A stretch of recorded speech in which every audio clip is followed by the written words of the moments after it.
Salut tout le monde, c'est Redfield et aujourd'hui on se retrouve pour une vidéo un petit peu spéciale parce que je vais vous donner pour la première fois mon ressenti sur un salon. Et là, je vais vous donner mon ressenti sur l'E3 2016. Alors, je sais que si vous regardez cette vidéo, vous allez vous dire oui mais tu postes cette vidéo là quasiment une semaine après que ça soit terminé, tu t'y prends un peu tard mon pote. Alors je vais vous expliquer un petit peu, cette vidéo a été écrite tout de suite après que l'E3 se soit terminé. J'ai juste attendu de voir le Zelda, parce que je vais aussi vous parler du Zelda, qui a été montré hors E3. Donc j'ai juste attendu de voir Zelda pour finir d'écrire le tout.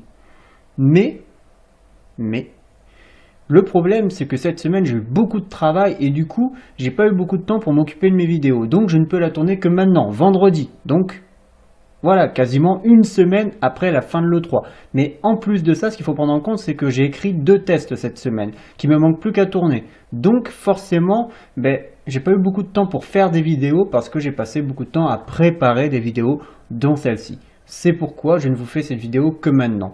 Alors,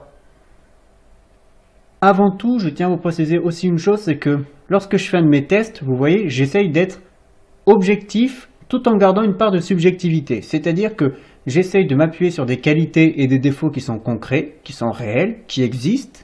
Je ne les invente pas.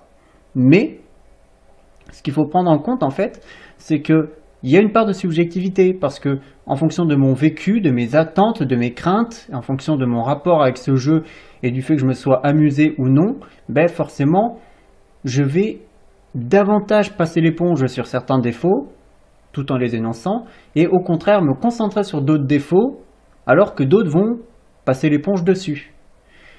Donc il y a toujours une part de subjectivité, mais là c'est différent, parce que dans cette vidéo-là, ça va être beaucoup plus subjectif qu'objectif.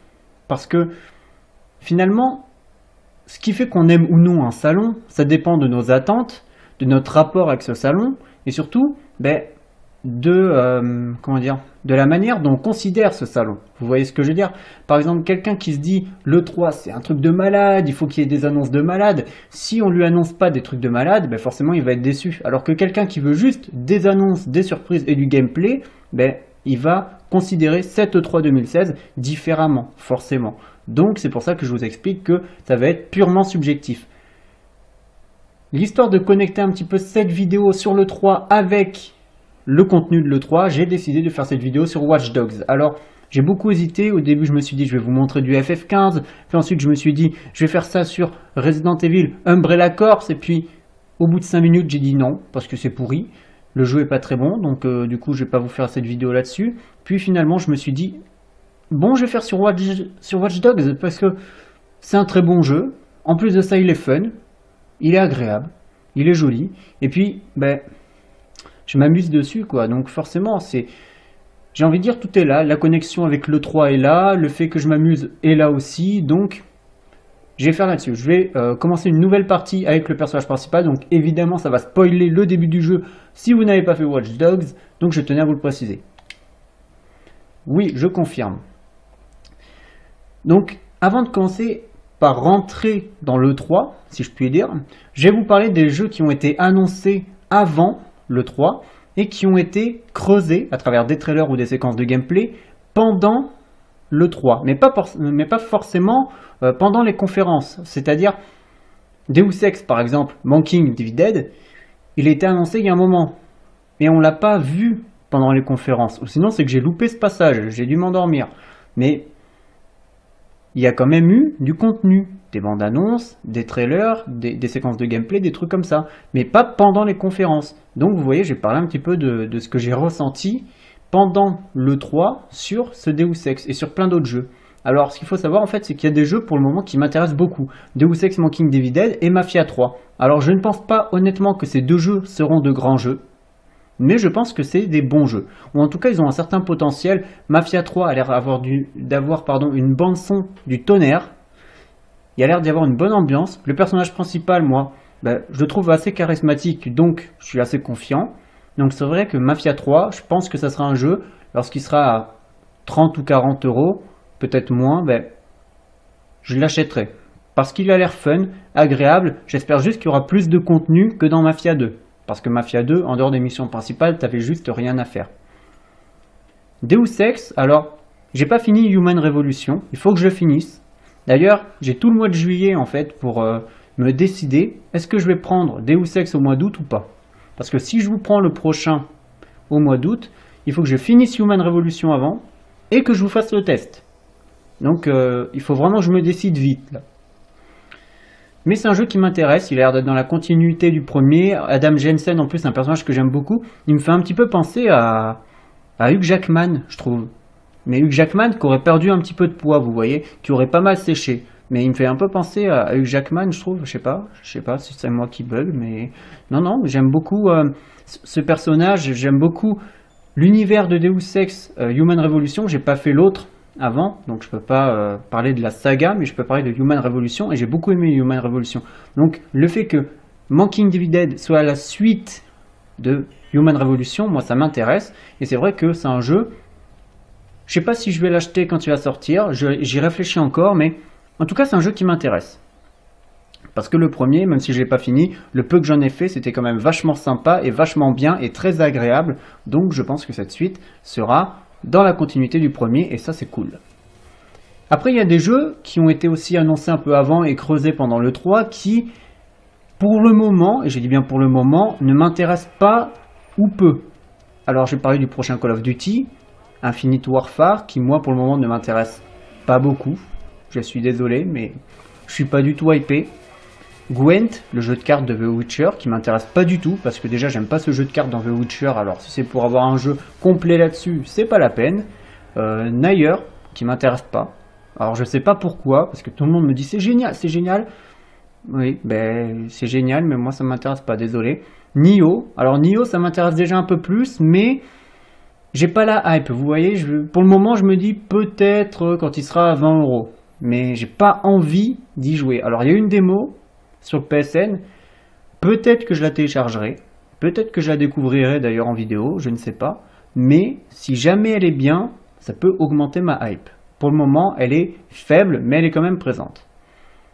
Injustice 2, alors Injustice 2, franchement, c'est le néant, il m'intéresse pas du tout, parce que j'ai pas fait le premier m'intéresse pas, tout le monde m'en dit du bien pourtant. Mais franchement, j'ai des potes, ils me disent mais c'est génial, tu vas adorer, faut que tu l'achètes, tu vas adorer. Mais moi j'aime pas trop les jeux de baston déjà à la base. C'est vrai que à part quelques Tekken et quelques Dragon Ball, c'est vrai que j'ai pas accroché comme ça, et puis quelques Mortal Kombat évidemment, j'ai pas accroché plus que ça aux jeux de baston en règle générale. Donc c'est vrai que Injustice, moi, vous voyez ce que je veux dire. Dragon Ball Xenoverse 2. Alors, je vous cache pas que j'aime beaucoup Dragon Ball et Dragon Ball Z. Pas du tout Dragon Ball GT, pas du tout Dragon Ball Super, mais Dragon Ball et Dragon Ball Z, honnêtement, j'aime beaucoup. Et c'est vrai que je suis pas le plus grand connaisseur de la saga, mais c'est quand même une saga que je trouve plutôt bonne et vraiment très intéressante. Et c'est pour moi une saga majeure du manga. Et c'est vrai que Dragon Ball, ça représente énormément. Le problème, en fait, c'est que Xenoverse, le premier, j'y ai joué comme ça pendant 2-3 jours, mais au bout d'un moment, je me faisais chier, en fait. Et du coup, je l'ai laissé à mi-parcours, et j'ai dit, oui, mais je me fais chier, donc j'y joue plus. Partant de ce principe-là, c'est difficile pour moi d'être hypé par Xenoverse 2, parce que je me dis, si c'est comme le premier, je vais le payer 70 boules en me disant c'est génial, ça a l'air d'être un super Dragon Ball, en plus il y a des idées de malade, et puis il y a l'univers, et puis il y a la création des persos, et puis il y a tout ça, il y a tout ça. Mais en fin de compte, oui, ça a l'air super, c'est bien, mais si c'est pour qu'au bout de 2 heures, 2 fois par jour, je veux dire, au bout de 3 jours, bref, au bout de 6 ou 7 heures, je me dise, oui, je me fais chier, j'arrête, ça vaut pas le coup finalement. Donc, pour le moment, Dragon Ball Xenoverse 2, je suis pas trop hypé. Malgré le fait que ça soit Dragon Ball et que j'aime beaucoup Dragon Ball. Alors il y a un jeu par contre, je suis très mitigé, c'est-à-dire qu'il a l'air absolument génial. L'ambiance a l'air incroyable. Sincèrement, je suis quand même confiant sur la qualité du jeu. Mais j'ai pas la hype. Et c'est ça qui est bizarre, c'est-à-dire que quand je vois les vidéos et tout, je me dis ça a l'air d'être un bon jeu, avec beaucoup de travail fourni dessus, mais bizarrement ça me donne pas plus envie que ça. Et ce jeu c'est Vampire. Et Vampire, je suis extrêmement curieux, et c'est vrai que pour le moment, je me dis, mais comment ça se fait? Comment ça se fait que lorsque je vois des vidéos et tout, je me dis, putain, ça a l'air super, mais d'un autre côté, j'ai pas envie d'y jouer. Vous voyez un peu le paradoxe? Ça a l'air super, mais j'ai pas envie d'y jouer. C'est bizarre un peu, non? Eh ben, c'est un petit peu ça le ressenti que j'ai pour Vampire, et je trouve ça dommage. Voilà, c'est dommage, et je me demande un petit peu pourquoi j'ai pas la hype, surtout que beaucoup de monde l'a, et c'est vrai que du coup, je me pose des questions, je me dis merde, est-ce que c'est moi qui suis taré? C'est possible, c'est même probablement le cas. Mais bon, on va bien voir. Maintenant, il est temps de parler directement des conférences. Alors je vais commencer par parler de la conférence Electronic Arts. Alors je vous avouerai que la conférence Electronic Arts, moi j'ai trouvé quand même décevante. Très décevante. Et je vais essayer de vous expliquer pourquoi. Pour moi, c'est une conférence en fait qui n'est pas formidable tout simplement parce qu'il y avait des cartes à jouer en fait. Les mecs avaient des cartes à jouer et ils les ont pas jouées ou mal jouées. Du coup, l'impact de la conférence a été amoindri et je pense que la qualité même de la conférence a été amoindrie par cette mauvaise gestion de la promotion et tout ça.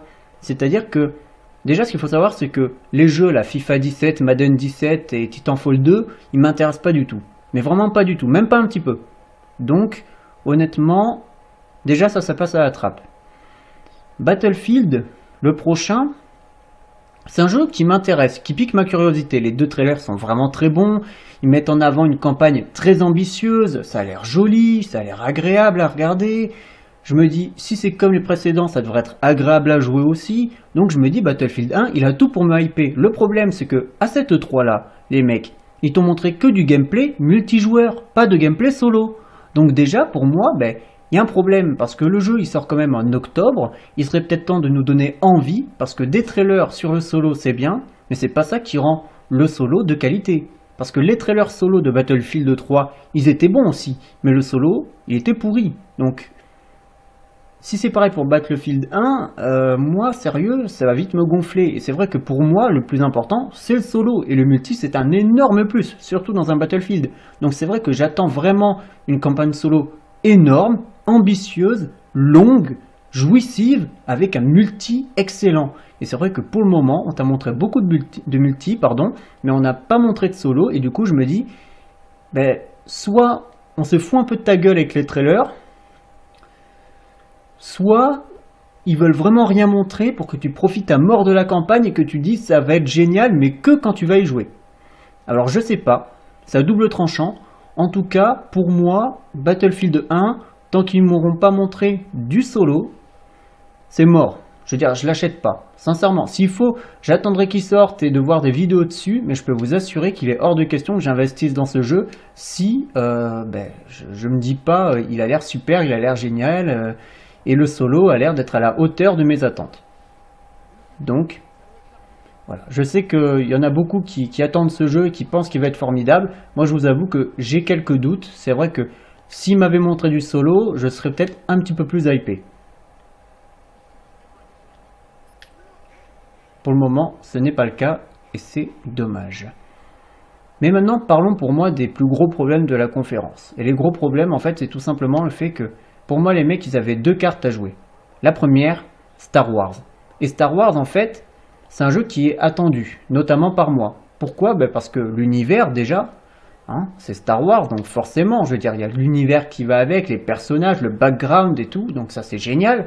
Mais surtout, il faut prendre en compte un truc très simple, c'est que c'est Visceral Games derrière. Et Visceral Games, si je dis pas de conneries, c'est quand même les mecs qui sont derrière Dead Space et Dead Space 2. Qui sont quand même de bons jeux. Bon, ils sont aussi derrière Dead Space 3, qui est vraiment pas terrible, mais il y a Dead Space 1 et 2, donc on peut pas dire que les mecs, ils aient fait quand même de la merde, parce que là où Resident Evil a stagné et où c'est un petit peu effondré sur lui-même, les mecs ont su quand même donner un petit second souffle au survival avec Dead Space. Si c'est bien eux, comme ça je dis que de la merde, mais bon c'est pas grave, vous avez l'habitude. Donc franchement, c'est vrai que Visceral Games derrière un Star Wars, je me dis ouais, c'est génial, perso j'ai envie de le voir, j'ai envie d'y jouer. Le problème c'est que à cette E3, on n'a pas eu de trailer, on n'a pas eu d'infos, on n'a pas eu de news et on n'a pas eu de gameplay. Donc évidemment, la hype ben, c'est difficile de l'avoir dans ces cas-là. Et c'est vrai que on est quand même sur un salon, le plus grand salon du jeu vidéo. Le minimum, je pense, c'était de nous montrer du gameplay. Surtout que les développeurs, pour moi, ils ont fait une énorme erreur, c'est qu'ils nous ont montré un truc très simple, c'est un making-of. Et un making-of, c'est sympa, mais pas pendant une conférence. Avant, ok. Après, ok. Mais pendant une conférence, non. Je suis désolé, non. J'avais envie de voir un trailer ou du gameplay. Et peut-être même les deux. C'est vrai que les deux, ça aurait été génial. Mais malheureusement, on n'a pas eu ça. On a eu autre chose. Et ça, pour moi, c'est un petit peu dommage. Parce que c'est vrai que le making-of, c'est sympa, mais ce qui m'embête en fait, c'est même pas que ce soit qu'un making-of, c'est que en plus de ça, on n'a pas eu de trailer, on n'a pas eu de gameplay, et pour finir, parce qu'il faut bien finir avec ce Star Wars, pendant le making-of, on voit 10 secondes de gameplay, et ces 10 secondes-là, elles font envie. Donc, ils vont pas me faire croire, les mecs, qu'ils n'ont pas pu nous faire une séquence de gameplay. On s'en fout que ça soit du pré-alpha. Le but, c'est de dire aux joueurs, écoute, le jeu, il va ressembler à ça. Voilà, il va ressembler à ça, le jeu, il va être comme ça, et voilà, et pour le moment c'est le début, donc du coup on va améliorer tout ça, mais vraiment le jeu ressemble à ça. Le but c'est de donner envie aux joueurs, bordel de merde. Et c'est vrai que là, malheureusement, c'est pas avec leur making-of qu'ils ont donné envie. Sauf pendant les 10 secondes de gameplay, où là vraiment tu te dis merde quoi, alors que pendant ces 10 secondes de gameplay, il se passe rien. Hein. Tu vois juste un mec qui pousse comme ça une sorte de drap et qui sort, et tu vois des tailles et tout qui sont en train de passer au-dessus, tu fais putain merde, ça a l'air génial.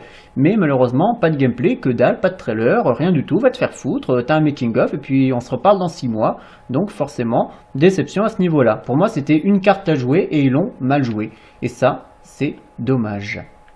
Surtout que quand même, je pense, voilà, il y avait moyen parce que il y a la hype en ce moment sur Star Wars parce qu'ils font un film par an. Alors il y a les épisodes 7, 8, 9, puis il y a des spin-offs. Pour le moment il y en a 2, peut-être 3. Donc il y a la hype sur cette saga. Donc c'est vrai qu'ils auraient quand même pu profiter un petit peu de la hype pour montrer un trailer et une séquence de gameplay. 2 minutes, on s'en fout. Mais c'est juste histoire de faire monter la hype. Au final on n'a pas grand-chose, c'est dommage.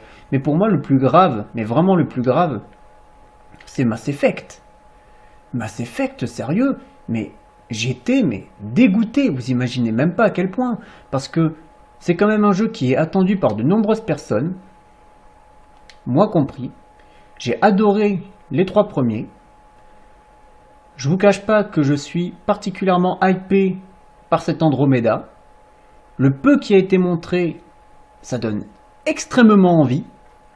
Donc moi je m'attendais à un trailer de malade qui apporte plein d'informations, des news, des personnages, etc. etc. Peut-être même des références à la première trilogie, ça aurait pu être pas mal, ça aurait pu être assez intéressant. Je m'attendais à du gameplay, pour être parfaitement honnête avec vous. Et au final, on a quoi? Un making-of. Un making-of pendant le 3. Fallait le montrer avant ou après, mais pas pendant. Pendant, moi je voulais voir du gameplay, je voulais voir un trailer de ouf, je voulais voir des trucs comme ça. Surtout que les trailers de Mass Effect 2 et 3, c'était quand même des pures tueries. Il suffit de regarder le trailer là, de lancement de Mass Effect 2 et pareil pour Mass Effect 3, c'était des tueries. Ou les trailers en CGI de Mass Effect 3, c'était des tueries, bordel. Et c'est vrai que là, les mecs, ils ont quand même chié dans le couscous parce que franchement, ils auraient pu nous faire un trailer de malade, ils auraient pu nous montrer du gameplay et ils ont rien fait de tout ça, ils nous ont montré un making of. Mais on veut pas voir du making of, bordel. En tout cas, moi je veux pas voir du making of, je veux voir autre chose. Enfin bon, on n'a rien. Et c'est vrai que, vous voyez, quand je dis il y a des cartes qu'ils ont mal jouées, eh ben, pour moi, Mass Effect et Star Wars, ce sont les 2 cartes qu'ils ont mal jouées. Clairement. S'il y a bien 2 jeux que j'espérais voir et que j'espérais découvrir un petit peu plus en profondeur dans ce salon, c'est Mass Effect Andromeda et Star Wars. Et malheureusement, je n'ai pas eu tout ça. Donc évidemment, la conférence a eu un goût un petit peu amer pour moi, sachant que les autres jeux ne m'intéressent pas ou peu. Donc vous aurez compris ma déception concernant cette conférence. On va faire demi-tour. Donc voilà pour ce qui est de la conférence Electronic Arts. Mais c'est pas une mauvaise conférence, c'est juste qu'il y avait des cartes à jouer et ils les ont mal jouées. Oh ben toi t'avais qu'à pas passer. Donc voilà, grosse déception pour moi, mais c'est pas non plus la conférence de la loose, hein. C'est juste une conférence décevante. Mais voilà. Maintenant, on va parler d'une autre conférence, la conférence Bethesda. Alors, c'est pareil, c'est une conférence qui m'a pas mal déçu. Alors, une fois de plus, elle n'est pas mauvaise hein, en soi, mais elle m'a déçu. Alors, je vais essayer de vous expliquer pourquoi et de bien le faire pour que vous compreniez. Alors, dans cette conférence-là, ce qu'il faut savoir en fait, c'est que les jeux qui ont été annoncés, une fois de plus, ben, ils n'ont pas eu beaucoup d'impact sur moi parce qu'ils m'intéressent pas spécialement. Alors je vais commencer par un exemple très simple, Prey. Prey, c'est un jeu que beaucoup de gens attendaient, beaucoup de gens espéraient le voir depuis des années. Je me rappelle que ça fait un moment qu'on parle d'un éventuel Prey 2. Mais moi, j'ai pas fait le premier. J'ai pas fait Prey, moi. Donc du coup, ben, je peux pas être hypé par cette suite parce que j'ai pas fait le premier. Et c'est vrai que le meilleur moyen de me hyper, ça aurait été de me montrer du gameplay, de me dévoiler un petit peu le scénario, l'histoire, ce genre de truc. Mais malheureusement, ben, j'ai juste un trailer.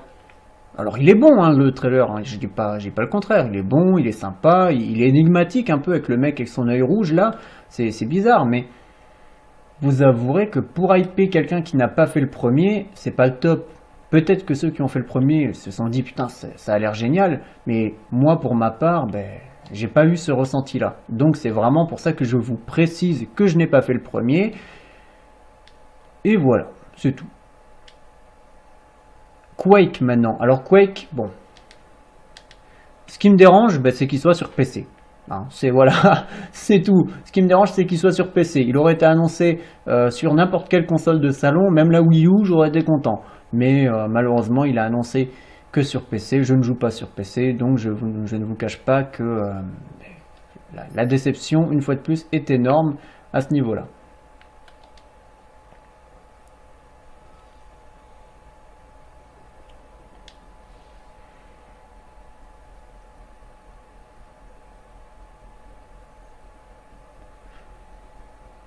Maintenant, parlons d'un jeu qui a été beaucoup mis en avant par la conférence. Je pense que c'était vraiment comment dire, leur argument principal. Le truc qui faisait que tu avais vraiment envie, que tu disais putain cette conférence elle est ouf, bah, c'est Dishonored 2. Alors Dishonored 2 c'est pareil. C'est un jeu qui aurait pu me donner envie, me hyper tout ça, mais malheureusement j'ai pas aimé le premier en fait. Je l'ai pas fini d'ailleurs, je l'ai pas aimé, j'ai pas aimé l'univers, j'ai pas adhéré à l'univers, je sais pas. C'est vrai que quand j'ai vu les trailers et tout, je me suis dit putain mais ça a l'air super.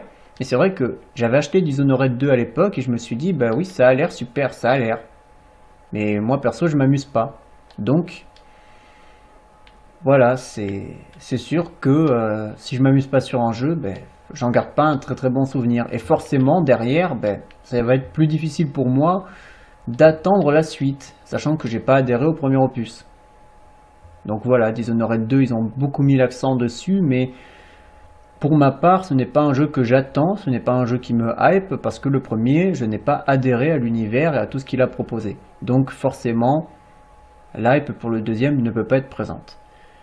Maintenant, parlons d'un jeu. Alors, je sais que beaucoup de gens ont râlé, ils ont dit ah oui, encore un remastered, et ils ont quand même raison sur certains points, mais moi je suis content que ce remastered existe, je suis content qu'il ait été annoncé, c'est celui tout simplement de The Elder Scrolls 5 Skyrim. Pourquoi? Parce que moi j'ai beaucoup aimé The Elder Scrolls Skyrim, je ne l'ai pas fini une fois de plus, mais je peux vous assurer que c'est un jeu, j'en garde un très bon souvenir, et j'ai envie de le terminer. Le problème en fait c'est que le jeu en lui-même, il garde en fait en mémoire beaucoup d'éléments. C'est-à-dire que si jamais tu poses une épée à un endroit, tu reviens 5 heures plus tard, elle est toujours là. Pareil pour les flèches. Donc évidemment, je veux dire, ça use beaucoup de mémoire. Et le problème, c'est qu'à force, les sauvegardes se mettent à bugger. Et c'est pour ça que j'ai pas continué Skyrim, tout simplement parce que je ne pouvais pas. Les sauvegardes étaient en train de bugger et je ne pouvais plus progresser dans le jeu parce que je ne pouvais plus accéder au jeu.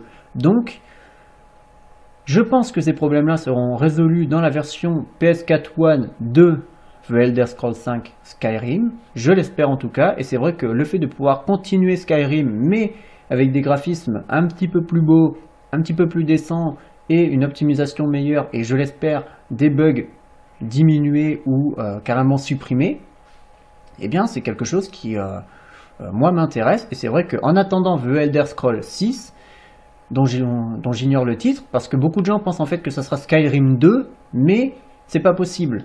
Je veux dire, ça peut pas être Skyrim 2, tout simplement parce que chaque épisode a un titre différent. Par exemple, il y a Morrowind, il y a Oblivion, il y a Skyrim. En fait, chaque titre ou chaque sous-titre, en fait, c'est une région. Donc, tu peux pas dire Skyrim 2 parce qu'il n'y a pas une région qui s'appelle Skyrim 2.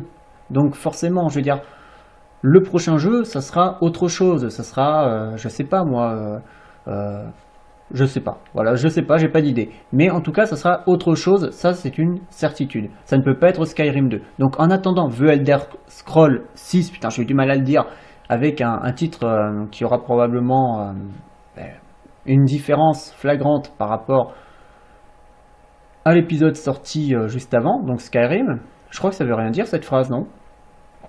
Bon, en gros, voilà, le titre sera pas le même. Voilà, bon, vous avez compris. Eh bien,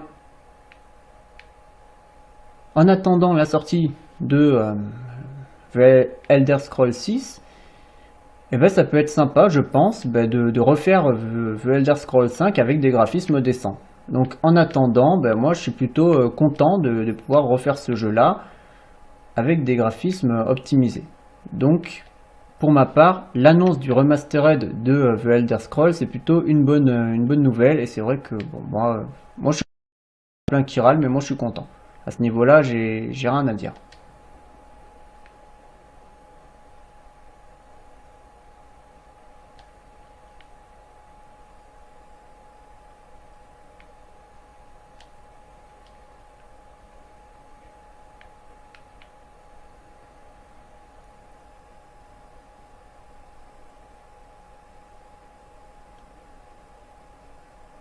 Le problème, en fait, pour moi, de cette conférence, ou en tout cas un des trucs qui m'a posé plus ou moins problème, c'est tout simplement le fait que certains jeux que j'espérais voir annoncés n'ont pas été annoncés. Alors, premièrement, il y a eu Wolfenstein 2 qui n'a pas été annoncé, et il a été teasé à travers une image, mais il n'y a pas eu d'annonce officielle, donc déception à ce niveau-là. Puis The Evil Within 2 qui n'a pas été annoncé, et c'est dommage parce que j'ai adoré The Evil Within 2, j'ai adoré l'univers de The Evil Within, donc forcément, j'ai hâte d'avoir un The Evil Within 2 entre les mains.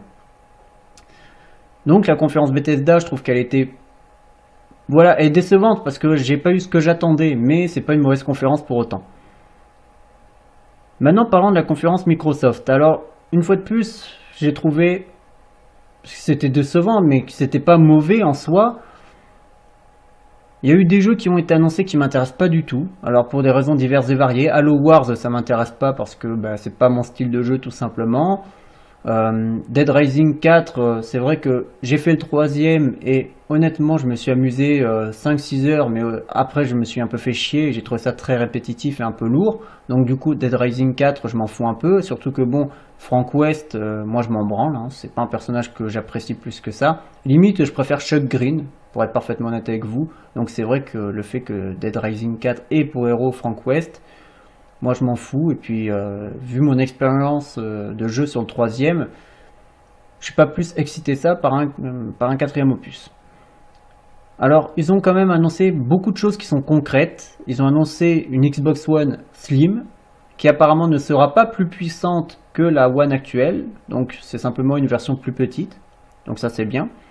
Et un projet Scorpio, qui est tout simplement une console apparemment extrêmement puissante et tout, la meilleure de toutes les consoles, blabla. Bon, moi je pense qu'il y a pas mal de bullshit, mais c'est vrai que pour celles et ceux qui sont intéressés, ça peut être sympa. Bon, moi pour le moment je suis pas intéressé, et c'est vrai que si elle est aussi puissante qu'ils le disent, ça va plus ravir en fait ceux qui jouent sur console mais qui préfèrent les PC qu'autre chose, parce que faut être honnête, moi je pense qu'il y a beaucoup de bullshit concernant cette console, parce que déjà, on nous avait dit que la One et la PS4, vous allez avoir du 1080p 60 fps. Et au final, le 1080p, on le cherche beaucoup sur One, et le 60 fps, on le cherche beaucoup tout court. Donc, c'est vrai que là, j'ai un peu envie de dire que faut qu'ils arrêtent le bullshit, et déjà qu'ils nous mettent tous les jeux en 1080p 60 images secondes stable et non buggés sur One et sur PS4. Après, on verra pour la 4K et tout le bordel et les je sais pas combien de RAM et tout le bazar. Mais pour le moment, Ce que j'aimerais, moi, sincèrement, c'est des vrais jeux en 1080p, en 60 fps, non buggés, stables, optimisés. Ça serait déjà pas mal. On verra pour la PS4K et la Xbox Scorpio plus tard. Hein. Mais il y a eu quand même, je trouve, dans cette conférence des annonces assez fortes. Et même pour moi qui n'ai pas particulièrement hypé par certains jeux ou certains types de jeux, ben, je vous avouerai qu'il y a certains jeux qui m'ont tout simplement donné envie. Alors premièrement, Forza. Forza, c'est un jeu en fait de voiture, mais moi perso, ben, j'aime pas trop les jeux de bagnole parce que je suis très mauvais déjà, donc ça joue.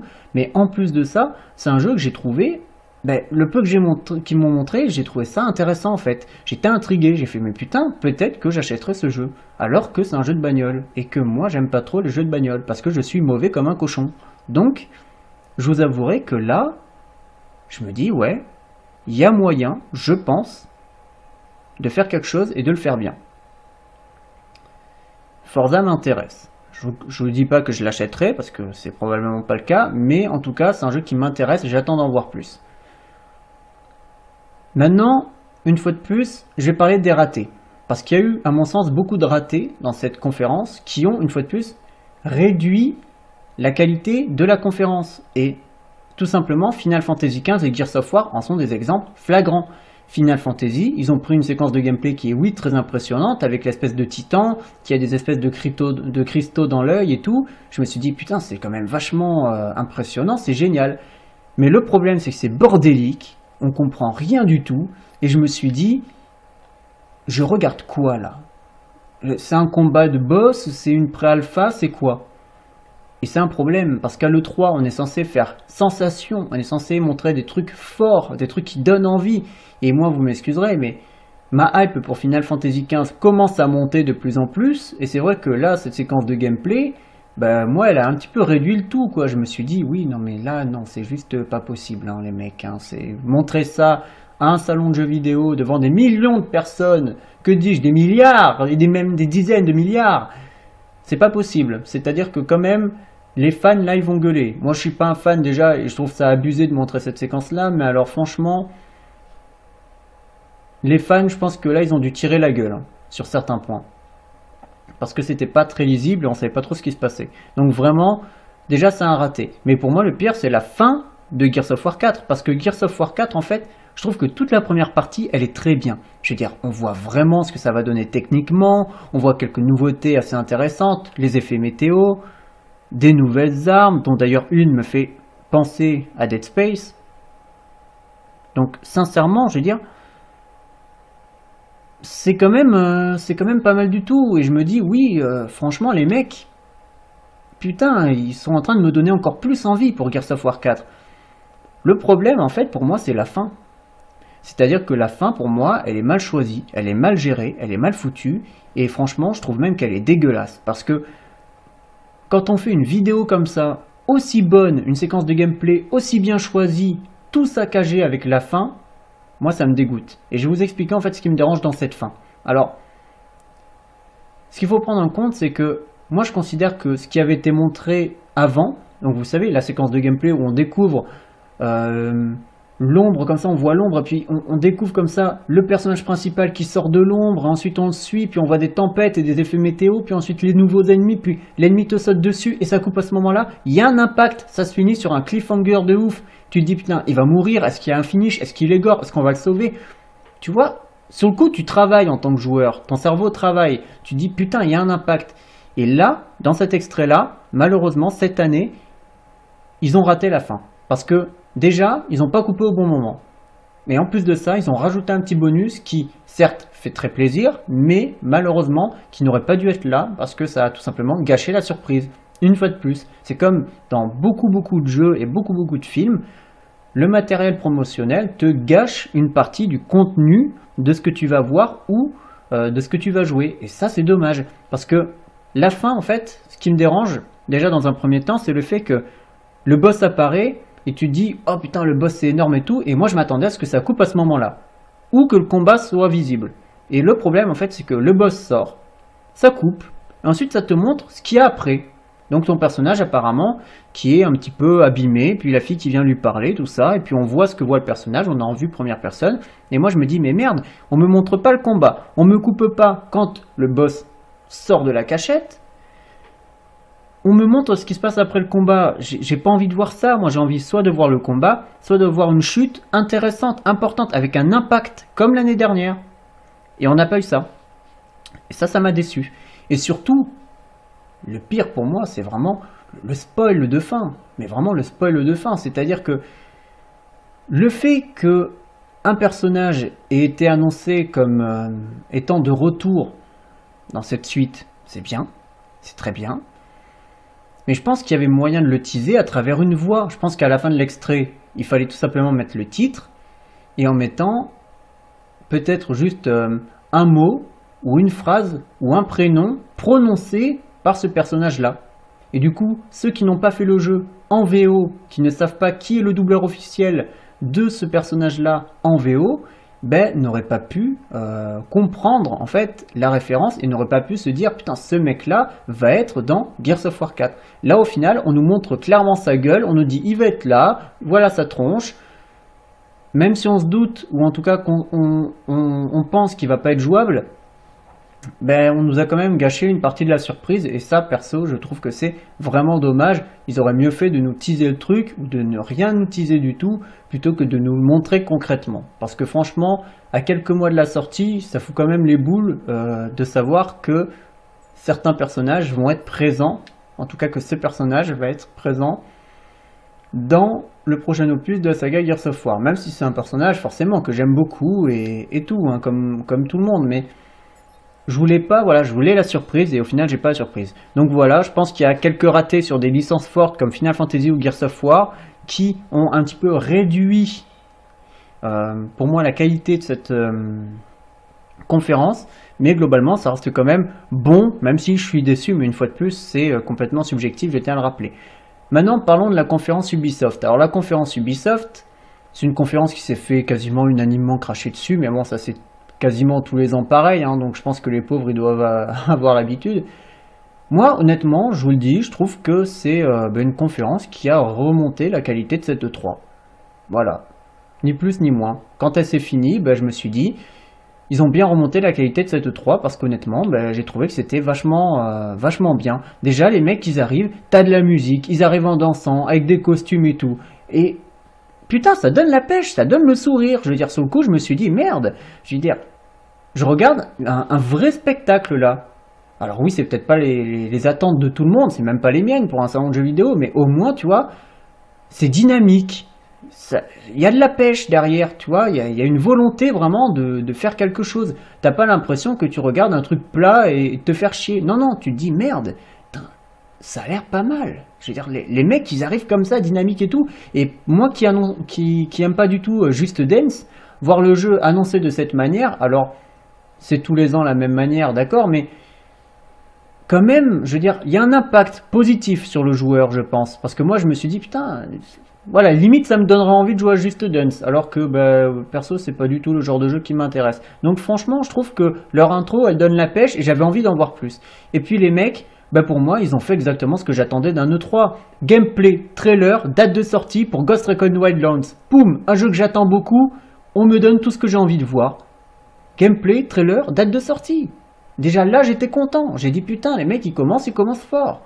Ensuite, South Park. South Park, pareil. Gameplay, trailer, date de sortie. Alors moi, j'aime pas South Park et j'ai pas fait le premier jeu. Donc, je ne suis pas du tout intéressé par ce jeu-là. Mais moi, c'est vraiment que j'aime pas du tout la série animée, les personnages, tout ça. J'ai jamais accroché.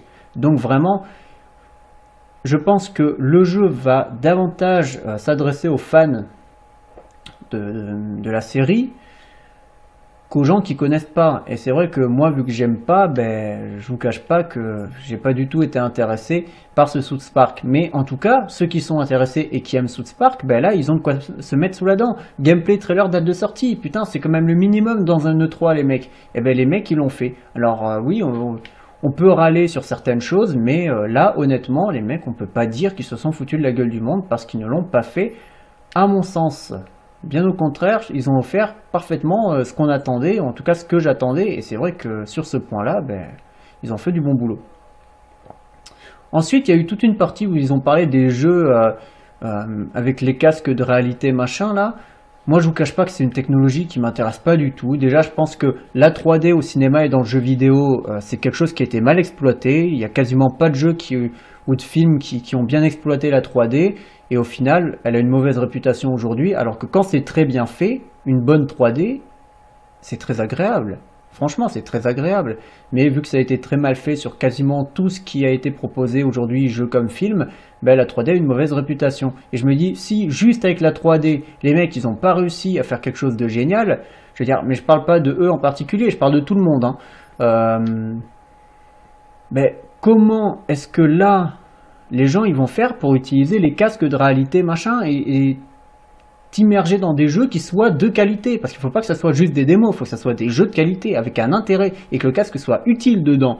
Et moi je me dis, bah, c'est pas avec ce que je vois de Star Trek et de l'autre jeu là bah, que j'ai envie d'en acheter un. Et déjà c'est une technologie qui m'intéresse pas, j'y crois pas du tout à cette technologie, mais en plus de ça, bah, quand je vois bah, les jeux présentés, je me dis non, là juste, avant j'avais pas de hype, maintenant j'ai encore moins.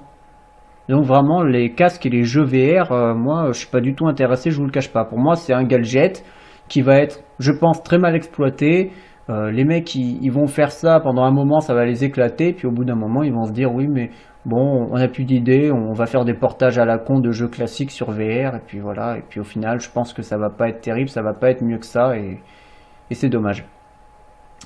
Donc du coup, tout ce qui est jeu avec le casque, moi ça m'intéresse pas et le casque ne m'intéresse pas. Peu importe le casque, hein, je veux dire, c'est même pas une question de marque ou quoi que ce soit, hein, je veux dire, ça je m'en branle. C'est vraiment que ça m'intéresse pas tout court.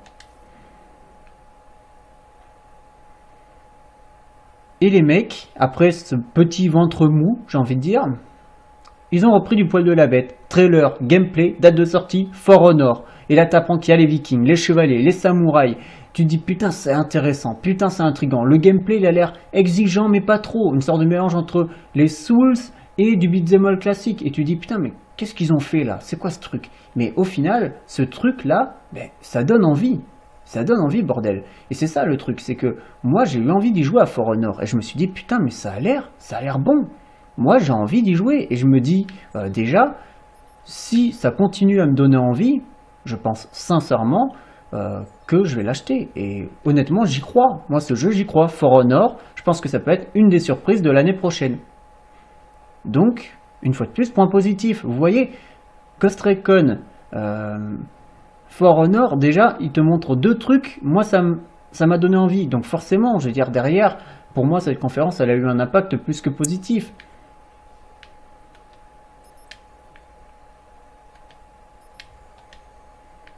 Après, il y a des choses aussi que j'ai pas trouvé terribles. Par exemple, l'annonce du DLC de The Division, ben, c'est sympa, mais à ce prix-là, il faut te montrer concrètement ce que c'est. Et là, on a juste un trailer qui nous apprend rien. On sait pas finalement, parce que au début, je pensais qu'on était tout seul face à des ennemis, puis finalement, on te dit que non, parce qu'il y aura des potes qui peuvent te sauver, puis au final, on voit pas de gameplay. Donc, vraiment, l'annonce du DLC, elle n'a pas été formidable, malheureusement. Je pense qu'ils auraient pu faire ça un petit peu mieux, mais après.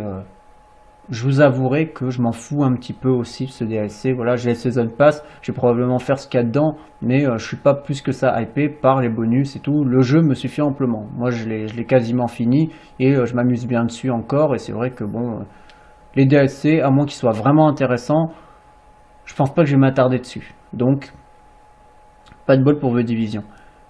L'histoire de faire patienter aussi les fans d'Assassin's Creed, ils ont montré un making-of du film avec des images inédites, et là, une fois de plus, déception. Quitte à montrer quelque chose de nouveau, autant montrer un nouveau trailer. Mais un making-of, franchement, même si les images inédites dévoilées font envie, une fois de plus, c'est partout pareil. C'est comme dans le making-of de Mass Effect, et dans le making-of de Star Wars. Mais je pense qu'il y avait moyen de montrer un nouveau trailer. Ils l'ont pas fait, ils ont préféré un making-of. Bon, moi je trouve ça dommage. Honnêtement, j'aurais pas fait ça. Mais après, bon, ils gèrent leur promo comme ils veulent. Puis ensuite, on te montre du gameplay et du trailer de Watch Dogs 2. Et là déjà, tu constates un truc, c'est que l'ambiance est complètement différente. Ça a l'air beaucoup plus léger, beaucoup plus fun. Je veux dire, il y a l'air d'y avoir beaucoup plus de possibilités, que ce soit dans le gameplay de hack ou dans l'action ou dans l'infiltration, ce genre de choses. Ça a l'air complètement différent. Watch Dogs 1, c'est un jeu qui était quand même on va pas dire assez sombre, parce que c'est pas le terme, mais assez, assez triste, finalement, vous voyez. C'est un jeu qui était assez triste, Watch Dogs 1, parce que c'est une histoire de vengeance, c'est quand même un drame, l'histoire en elle-même, c'est un drame, donc du coup, l'impact n'a pas été le même quand on a vu du Watch Dogs 2, parce que Watch Dogs 2, ça a l'air beaucoup plus fun, tu vois un mec, il a l'air d'être beaucoup plus... ben, c'est pas un mec qui est torturé, comme Aiden. Aiden, voilà, lui, il est malheureux, il a perdu un proche, il a perdu quelqu'un, il lui est arrivé quelque chose. Donc toi, le mec, il est malheureux, il en peut plus, il a envie de se venger. Là, dans Watch Dogs 2, j'ai l'impression que les mecs, ils se sont dit, on va mettre quelque chose de beaucoup plus lumineux, que ce soit en termes de décor, en termes de personnages, quelque chose de plus léger, quelque chose de plus fun. Éclatez-vous, hackez tout ce que vous voulez, les mecs, c'est open bar. Voilà, j'ai l'impression que les mecs, ils m'ont dit ça finalement à travers leur séquence de gameplay. Et sincèrement, Watch Dogs 2, bah, moi, il me fait grandement envie, et c'est même un jeu que j'ai déjà réservé, donc tout simplement, voilà. Que du bon en ce qui concerne Watch Dogs 2, même si je vous cache pas que je suis un peu sceptique pour ce qui est du personnage principal. Je trouve qu'il manque de charisme. Moi, j'espérais vraiment retrouver Aiden Pierce. Il est pas là. C'est vrai que vu l'ambiance de Watch Dogs 2, Aiden aurait peut-être fait tâche en tant que héros. Mais je pense qu'il y avait moyen d'offrir au jeu un héros plus charismatique. Vous voyez, vraiment un truc genre Altaïr, Ezio, Connor, voilà. Mais pas... je sais même plus comment il s'appelle là. Il s'appelle comment déjà le héros? Marcel là? Non, il s'appelle pas Marcel. Il s'appelle comment? Marshall? Non, je sais plus. Bon, vous voyez, je sais même plus comment il s'appelle, mais je le trouve pas très charismatique. Sincèrement, j'aurais aimé un personnage un peu plus charismatique. Bon, c'est pas grave. Après, il a l'air d'être cohérent avec l'ambiance du jeu. Donc c'est déjà pas mal. Après, je verrai bien s'il est intéressant. Parce qu'il faut que le personnage soit intéressant aussi. On verra donc quand le jeu sortira. Et pour finir, en fait, Ubisoft a décidé d'annoncer un jeu. Alors, ils avaient dit que ça allait être un triple A, que ça allait être une surprise, et que ça allait être quelque chose qu'ils n'avaient pas fait encore, ou jamais fait, ou un truc comme ça, je me rappelle plus exactement, mais en gros, ils disaient que c'était quelque chose d'inédit un petit peu pour eux. Et là, j'ai réfléchi, je me suis dit, putain, mais qu'est-ce que ça peut être? Et je me suis dit, un survival. Un survival à la The Evil Within, à la Resident Evil, mais pas un truc à la Zombie U, genre on fait une bonne ambiance et tout, mais c'est juste pour prendre la température des joueurs, enfin pas tous, parce que ça ferait quand même du monde, mais c'est pour prendre la température des joueurs, pour voir un petit peu s'ils sont réceptifs à ce jeu.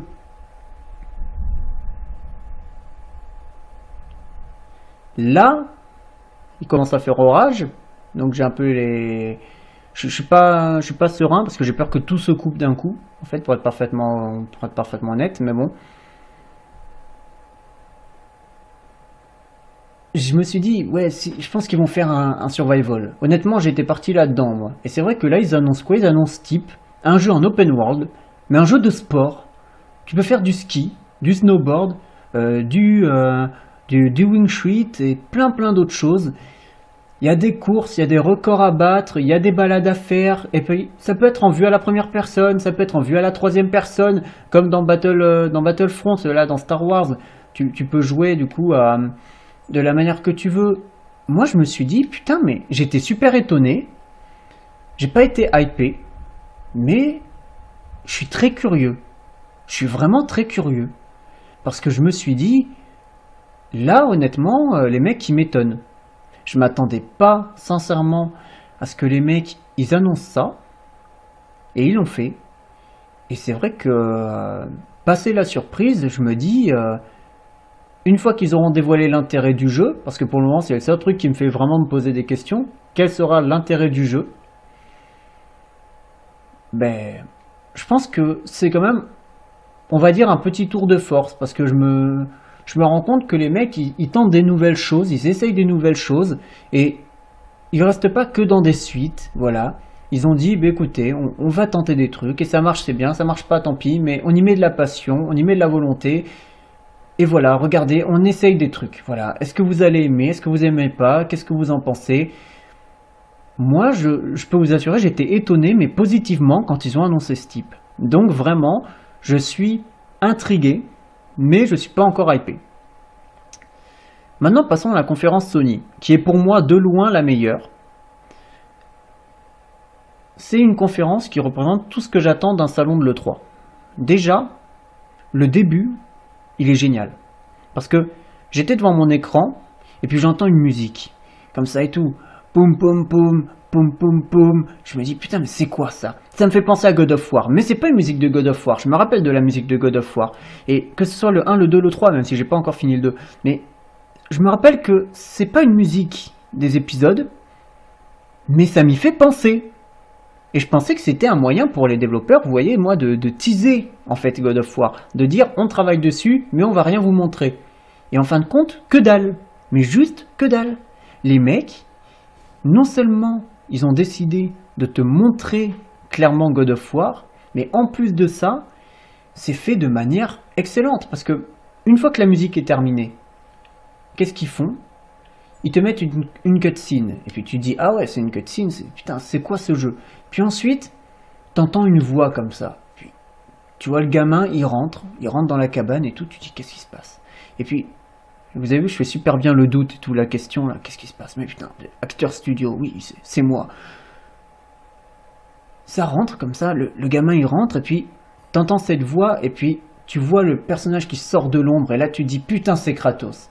Et là, vous voyez, il y a un impact. Il y a un impact fort pour le joueur, parce que tu retrouves un personnage qui est iconique, qui est culte, mais les gars, ils ont modifié le personnage, et là, tu découvres tout. Tu découvres Kratos, tu découvres un nouveau gameplay, un nouveau style, une nouvelle caméra, des nouveaux personnages, quelque chose qui se rapproche d'une aventure plus que d'un beat'em all. Tu retrouves quelque chose de complètement différent, mais en même temps, qui n'est pas incohérent avec la saga. Donc vraiment, j'ai trouvé ça mais terriblement intriguant, et je me suis dit, mais qu'est-ce que c'est que ce truc? Et j'ai eu envie d'y jouer, quoi. Juste ça, j'ai eu envie d'y jouer, je me suis dit, mais merde, quoi. Je veux dire, qu'est-ce qu'ils font, les gars? Qu'est-ce qu'ils font? Ils nous refont un God of War qui a l'air juste terrible. Il a l'air d'avoir une mise en scène de malade, une technique de folie. Alors j'espère qu'il n'y a pas de downgrade, mais sincèrement, ça a l'air juste complètement fou. Et God of War, juste avec cette séquence de gameplay et cette petite cutscene au début, m'a hypé à mort, parce que c'est vrai que je retrouve tout ce que j'espérais avoir. Kratos, mais en même temps du changement. Et là, j'ai Kratos, mais en même temps j'ai du changement. Donc du coup, j'ai tout ce que j'espérais, tout ce que j'attendais, et ça, c'est que du positif. Vraiment, les mecs qui commencent comme ça, déjà j'ai été content. Ensuite, on nous montre une séquence de gameplay de Horizon Zero Dawn. Et Horizon Zero Dawn, c'est simplement un jeu qui non seulement me hype à mort, mais vraiment à mort, mais en plus de ça, c'est un jeu qui est intéressant sur bien des points, parce qu'il y a l'air d'y avoir un travail fourni énorme, que ce soit au niveau de la physique, au niveau des décors, au niveau des effets de lumière, au niveau des visages, au niveau du personnage principal, qui certes est vraiment pas commun, parce qu'il a un look bizarre et tout, mais d'un autre côté, je trouve que cette jeune femme, ce personnage principal, elle a du charisme, et honnêtement, le peu que j'ai vu de gameplay et de trailer avec elle, déjà je me suis attaché à elle, donc c'est fort, vous voyez, c'est fort quoi. Et vraiment, ce gameplay de Horizon Zero Dawn, je me suis dit, waouh, merde, mais qu'est-ce qu'ils ont fait là? Si ça donne pas envie, je sais pas ce qu'il vous faut, Vraiment, Horizon Zero Dawn, pour moi, c'était le truc qui a fait que directement les mecs ils commençaient encore plus fort que les autres. Et ça, c'est que du positif, parce que déjà les mecs ils écrasent la concurrence là. Et ensuite on a un thriller très intriguant, d'une nouvelle licence, Days Gone, où on voit des motards, puis des sortes de camps, puis un monde post-apo, et on sait pas trop ce que c'est, et on se dit bon, on verra, on va voir, c'est quoi? C'est Days Gone, bon ok, on va bien voir. Puis ensuite les mecs, ils se disent, écoute, t'en veux encore? Tiens, voilà de l'annonce. Puis Spider-Man, un nouveau jeu qui a l'air plutôt sympa, même si le costume est très moche, il a l'air plutôt sympa. Puis ensuite, Crash Bandicoot, les 3, en remastered, blau, allez, t'es content, c'est bien, tu les prends, t'es pas content, tant pis, tu joueras à autre chose. Puis Lego Star Wars 7, puis D3, bon moi D3 je m'en fous. Puis ensuite FF15 qui nous offre un trailer qui a beaucoup plus d'impact que la séquence de gameplay montrée chez Microsoft. Donc les mecs, il y a quand même une maîtrise de ce qu'il faut montrer ou ne pas montrer, qui est je pense bien plus intéressante. est bien plus mise en avant que dans les conférences de Microsoft, d'Ubisoft, de Bethesda et d'Electronic Arts, même si ce ne sont pas de mauvaises conférences. Je trouve que Sony a montré là qu'ils avaient une maîtrise vraiment, qu'ils savaient quoi montrer, ou en tout cas cette année ils ont été très forts. Puis ensuite, les mecs ils nous montrent un trailer de The Last Guardian, très très beau, vraiment très beau, une mise en scène de malade, une musique vraiment magnifique, une émotion, voilà, juste moi je me rappelle d'un plan dans ce trailer, c'est le plan où il y a la bestiole par terre, en train de respirer comme ça, on sait pas qu'est-ce qui s'est passé, peut-être qu'elle est tombée, peut-être qu'elle s'est fait mal, peut-être que... Et puis qu'est-ce qui se passe? Il y a l'enfant, il est couché comme ça, il le caresse et tout, et puis avec la musique derrière, tu vois, déjà là tu te dis putain merde quoi, qu'est-ce qui se passe? En quelques secondes, les mecs ils dégagent une émotion, et ce jeu The Last Guardian, moi je vous le dis, c'est Day One, pour moi c'est Day One, c'est vraiment, c'est un jeu, non seulement il me hype, mais en plus de ça, c'est vraiment le jeu que j'espérais voir, et c'est le jeu c'est le jeu qui je pense va me faire un peu sortir du quotidien et il va vraiment me faire vivre une aventure touchante en fait. Touchante vraiment, avec des personnages touchants et moi The Last Guardian vraiment c'est Day One et je crois dur comme fer en ce jeu et sincèrement j'ai envie d'y jouer et voilà c'est que du positif à ce niveau là. Mais si seulement les mecs ils s'étaient arrêtés là, je veux dire, ils ont décidé ensuite de te montrer un petit peu des trucs avec le casque machin là, le casque qui avait déjà été montré dans d'autres conférences. Et une fois de plus, les mecs, ils te montrent ça, ils te montrent un peu de FF15 dans cette version là, puis d'autres jeux et tout. Alors bon, ça m'intéresse toujours pas, mais je reconnais l'effort. Mais surtout pour moi, le pire, c'est l'annonce suivante. Quand les mecs, ils te montrent un trailer. Et puis, en fait, pour être parfaitement honnête avec vous, quand ce trailer il a commencé, je fais putain, qu'est-ce que c'est ça? Je sais qu'est-ce que c'est que ce truc? Et ça commence et tout, et puis tu vois des couloirs sombres, et puis des bruits, puis des trucs, et tu sais pas ce que c'est. Et je me fais putain, mais qu'est-ce que c'est? Et après, je me dis putain, je crois que Kojima est en train de faire le jeu qu'il devait faire à la base dans une autre société, mais qu'il n'a pas eu le temps de faire. Et non. Juste non. C'est Resident Evil 7. Et Resident Evil 7, c'est un mélange apparemment entre PT, voilà, désolé de le dire comme ça, mais c'est comme ça que ça s'appelait, donc l'espèce de teaser jouable de Silent Hill,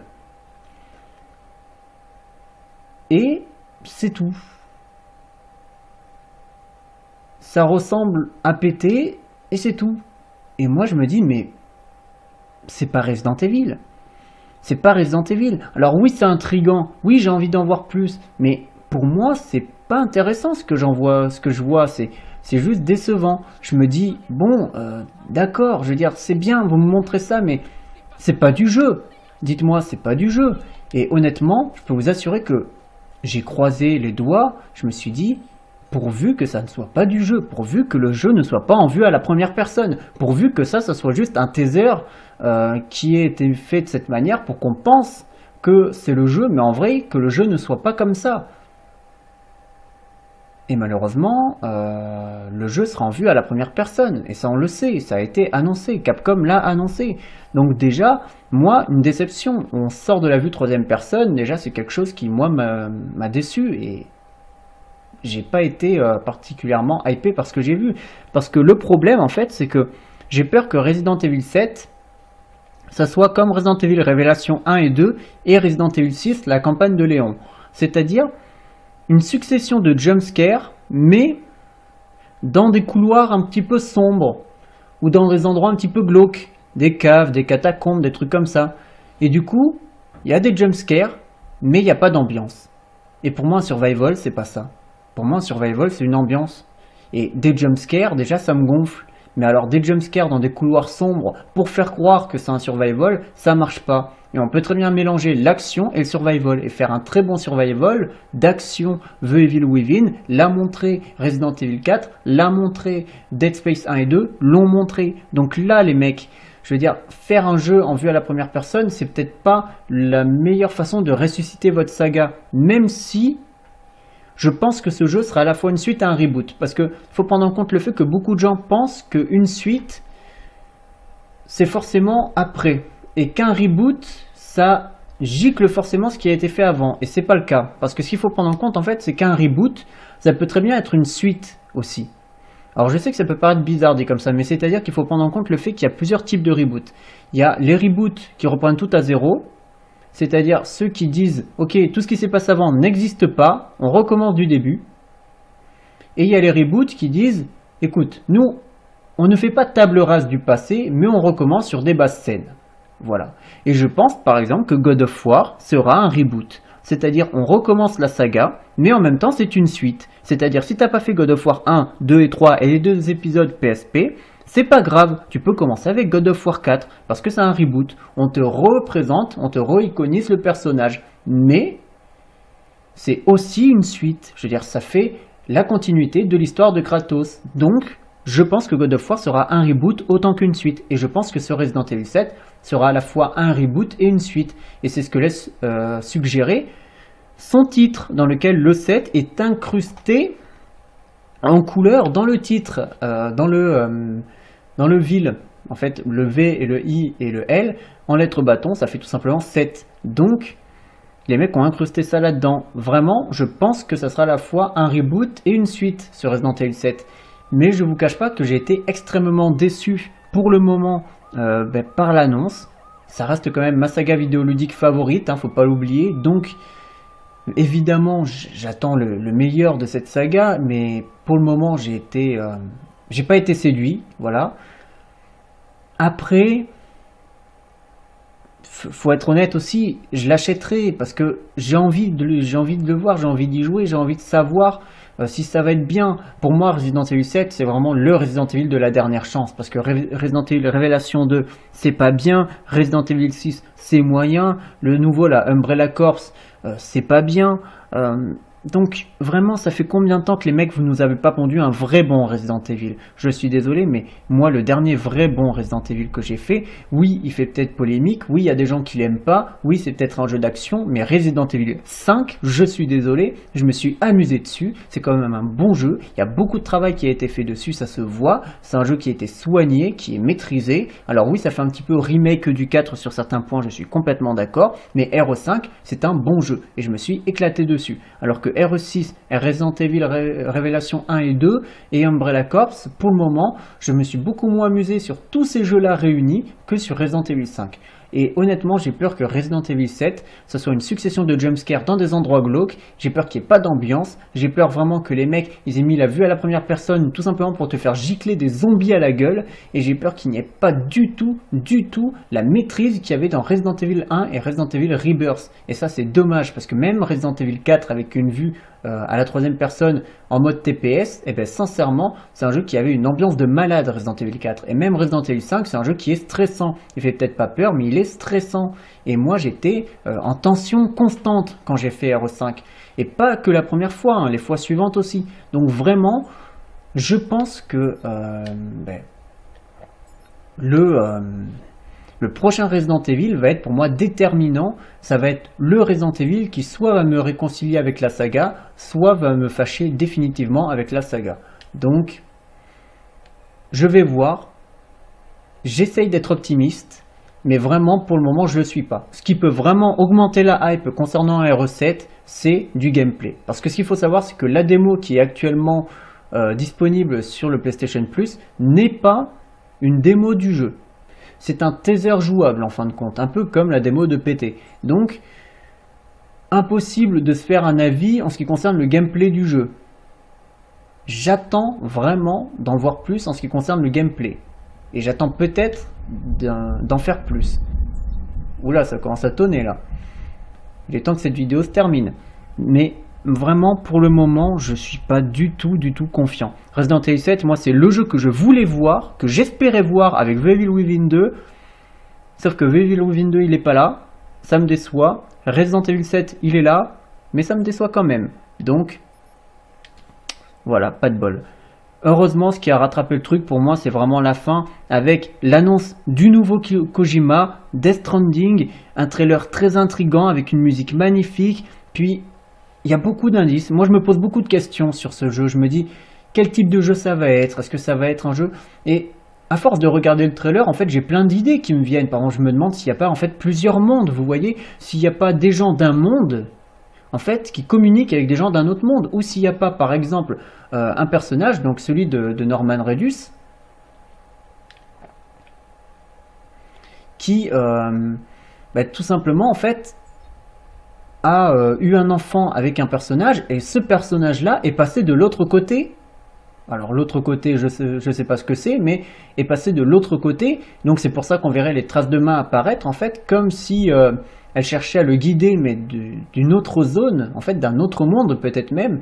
Et le bébé qui disparaît, et les menottes, en fait, peut-être que c'est ça, peut-être qu'avant ils étaient connectés physiquement, mais que le passage de l'autre monde a fait en sorte qu'ils ne sont plus connectés physiquement. Je ne sais pas, honnêtement, je n'en sais rien. De toute façon, on peut faire que des suppositions. Le jeu, on est loin d'avoir... Oh, il a fait un saut de combien de mètres, lui? Il a fait un saut de combien de mètres? C'est... Dis donc, toi, ça va pas ou quoi? Allez, pétage de gueule. Ça, c'est fait. Bon, bah moi, je vais reprendre ma balade. Hein. Les mains dans les poches, et je vais me balader. Bon, j'en étais où? Oui, Death Stranding est très intriguant. Et puis, c'est vrai que moi, franchement... Quand j'ai vu Kojima arriver avec cette arrivée de ouf et tout, je fais putain le gars et tout. Et puis il arrive, I'm back. Là tu dis putain, c'est Terminator style quoi, Schwarzenegger style. Et ensuite, t'as ce trailer qui est beau, qui est intriguant. Puis tu te poses des questions finalement, pourquoi tous les mammifères marins que l'on voit et les poissons, ils sont échoués? Qu'est-ce qui s'est passé? D'où viennent finalement ces traces? Pourquoi il y a du liquide noir qui sort du sol? On se croirait dans Prometheus. Je veux dire, qu'est-ce que c'est que cette histoire? Mais surtout, ce qui fait plaisir, c'est de revoir Kojima finalement. Qu'est-ce que tu veux faire toi avec ton téléphone là? Tu veux que je te tire dessus ou quoi? C'est de revoir Kojima revenir avec un projet, probablement un projet qui lui tient à cœur. Parce que franchement, j'imagine mal le mec revenir avec un jeu qui est juste une commande. Je pense que le mec il va revenir avec un nouvel univers. Et ça c'est vraiment une bonne chose. C'est je pense le mieux.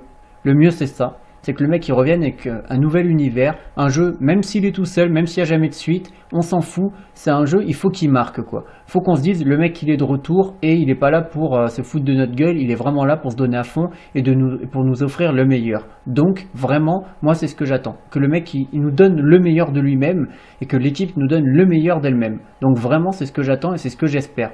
Moi j'y crois parce que le mec il a quand même offert The Phantom Pain et The Phantom Pain plus le temps passe en fait et plus je me dis que les défauts du jeu ils sont pas si importants que ça et plus le jeu pour moi c'est un jeu majeur en fait pour moi The Phantom Pain c'est un jeu pour moi c'est un grand jeu en fait mais vraiment pourtant il y a un an je vous aurais dit ça a l'air bien puis il y a 6 mois je vous aurais dit c'est un excellent jeu.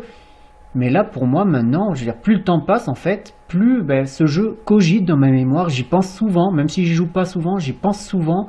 Et c'est un jeu qui revient régulièrement dans ma mémoire. Et je me dis, en fait, c'est pas un bon jeu, quoi. C'est un grand jeu.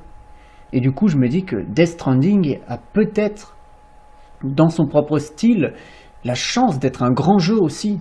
Donc, j'y crois. J'espère, j'attends, on verra. Mais, j'y crois.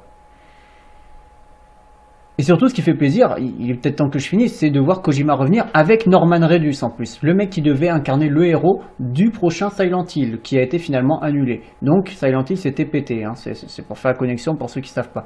Donc voilà, ça fait plaisir de revoir Kojima revenir avec un projet qui semble être ambitieux et pas une simple commande, même s'il est trop tôt pour savoir vraiment ce que sera ce jeu.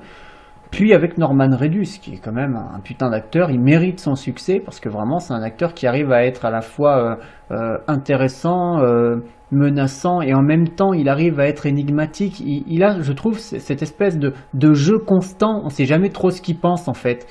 On a l'impression, c'est un acteur, j'ai l'impression qu'il intériorise tout, vous voyez, qu'il garde tout en lui. Et du coup, quand ça sort, comme par exemple dans The Walking Dead, la scène où Merle est zombifié devant lui, c'est la première fois qu'on le voit vraiment, vous voyez, extérioriser ce qu'il a en lui.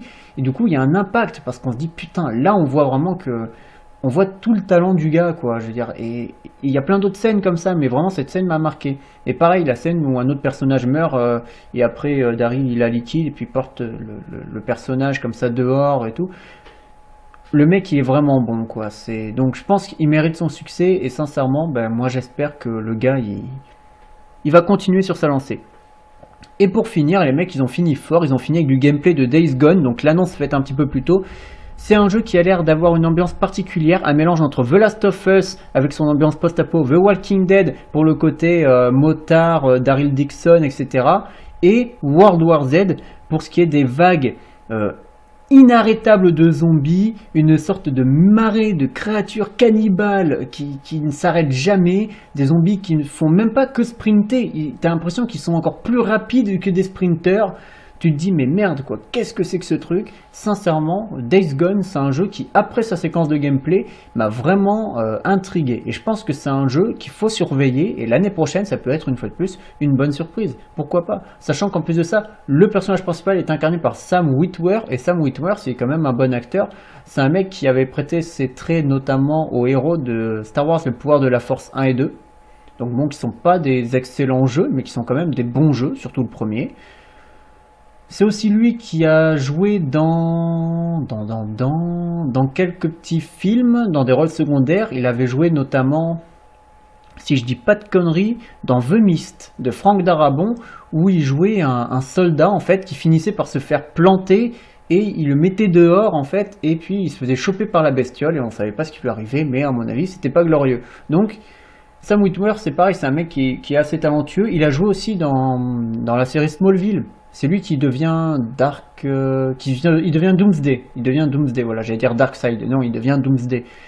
Donc voilà, c'est un mec qui est plutôt talentueux. Je l'avais pas reconnu en fait. Je vous avouerai que j'ai appris ça à travers un article tout à l'heure, mais je l'avais pas reconnu. Et c'est vrai que c'est un acteur talentueux, donc je pense qu'il va bien jouer.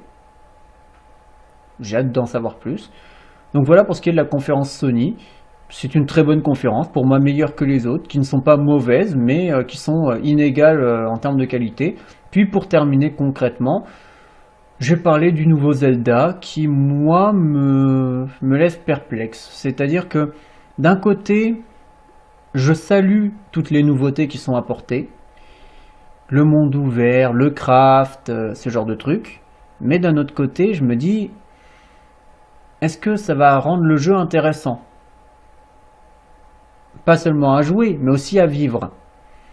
Et surtout, est-ce que le jeu ne va pas être trop vide en fait? Parce que moi, c'est ça en fait qui me fait peur, c'est que le peu que j'ai vu du jeu, j'ai regardé qu'une demi-heure, trois quarts d'heure de gameplay parce que je voulais pas trop me spoiler au cas où je le prends. Mais je vous cache pas qu'au bout d'un moment, je me suis dit, mais est-ce que finalement, je vais pas me faire chier au bout d'un moment? J'ai peur que ça soit vide en fait, et sans intérêt. Donc vraiment, je suis sceptique concernant ce Zelda. J'y crois bien évidemment, et je salue le travail qui a été effectué, tout ça, mais je suis pas confiant à 100%. Donc, on verra. Voilà, je vous remercie d'avoir regardé cette vidéo. N'hésitez pas à partager vos avis et vos ressentis sur l'E3 et sur les jeux qui ont été présentés ou creusés à l'E3. Dans les commentaires, je les lirai, je les répondrai quand j'aurai le temps, tout simplement. Et je tiens à préciser aussi qu'il y a beaucoup de jeux que j'ai oubliés, mais c'est pas volontaire bien évidemment, c'est des oublis. Il y a par exemple un jeu qui m'intéresse beaucoup, qui a l'air de ressembler beaucoup à BioShock, mais ce n'est pas BioShock, mais il y a l'air d'y avoir aussi cette folie, cette drogue, ce côté, on ne sait pas trop ce qui se passe, les gens ont perdu la boule, est-ce que je vais perdre la boule aussi? Est-ce que je suis finalement comme eux ou pire qu'eux? Et ça, c'est quelque chose qui me donne envie, ça s'appelle je sais plus comment, mais c'est un jeu qui, moi, m'intéresse et m'intrigue. Donc j'attends d'en voir plus. Et il y a plein d'autres jeux comme ça qui m'intéressent et qui m'intriguent, et j'attends d'en voir plus. Donc voilà, je vous remercie d'avoir regardé cette vidéo, je vous dis à bientôt, portez-vous bien, et surtout, kiffez les salons quoi.